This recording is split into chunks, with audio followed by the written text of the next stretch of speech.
we had a Indiana team that Tom Allen, and I don't think he was, well, yes, he's a salesman. He's a hype artist to a certain extent, was trying to build up the fan base and build up his own team. But I think he's being truthful and honest in his offseason rhetoric that this was going to be the best Indiana team that he has coached.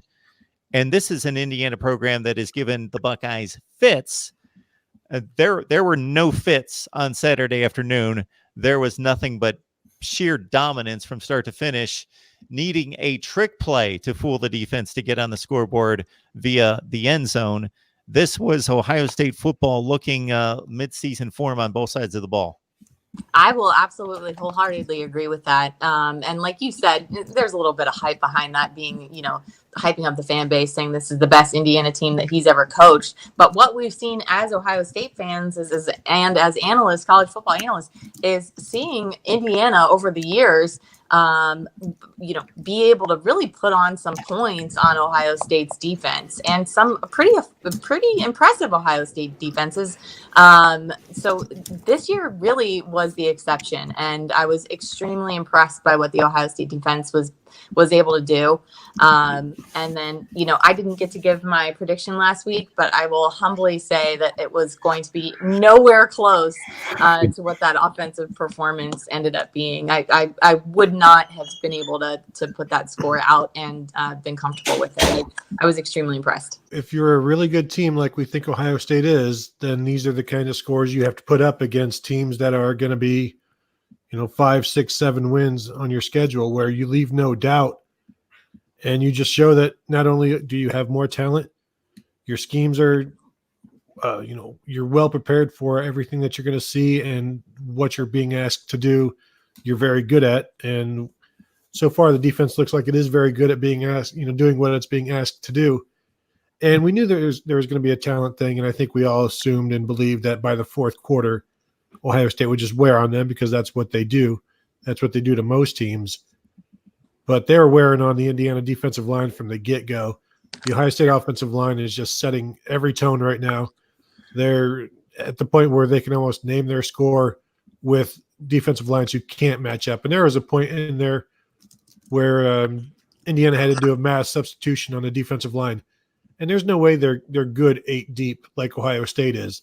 So that just makes the offensive line even better at that point, where they're going to just maul the second teamers. But that's the situation that this Ohio State offense put them in, and they took full advantage of it. The running game, 300 yards. We think of Ryan Day as this huge passing guru, and he can be, but I think it's good that he still shows that he wants to run the ball, and that's where things start. And this is no longer Urban Meyer's Ohio State, but it's still Ohio State, and that's how you win games. Tony, I'm going to ask before Kevin goes on there, maybe Kevin can answer this too. Do you think with the showing of Master Teague, and it's, again, going to depend on the schedule, whether we're going to see twin 1,000-yard rushers again out of Master Teague and J.K. Dobbins for the season? I don't think we will, because right now Master Teague is on pace for 1,003 yards over a 14-game schedule, because I've been looking at that.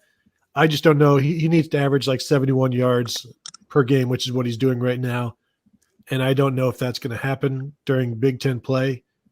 But I think if you give him 11 carries a game, you're going to have a really good shot at getting that 1,000 yards. And, I don't know if there are 11 carries in the game for him every game, but, maybe he gets 16 for 200 this week and, pads some stats. I don't know if they have as good of a shot as they did with Weber and Dobbins, but I don't think it's out of the realm of possibility at all. Kevin, what impressed you most? Oh, it's my turn. Well, I think to jump in to Claire's question, I don't know if he gets to 1,000 yards either. We definitely saw something against Indiana, and there is, I think he could definitely break off some 100-yard games, but is he going to see enough carries in terms of, the games against the Michigan States and the team up north and Penn State? I mean, they're going to want to be able to rotate guys to kind of keep them fresh. I don't think that you want to get into a position of where JK is a 30-carry guy, especially since they're really trying to keep Justin Fields, it seems to be around 8 carries a game. And I'm not talking 8, designed quarterback runs, just, 8 rushing attempts.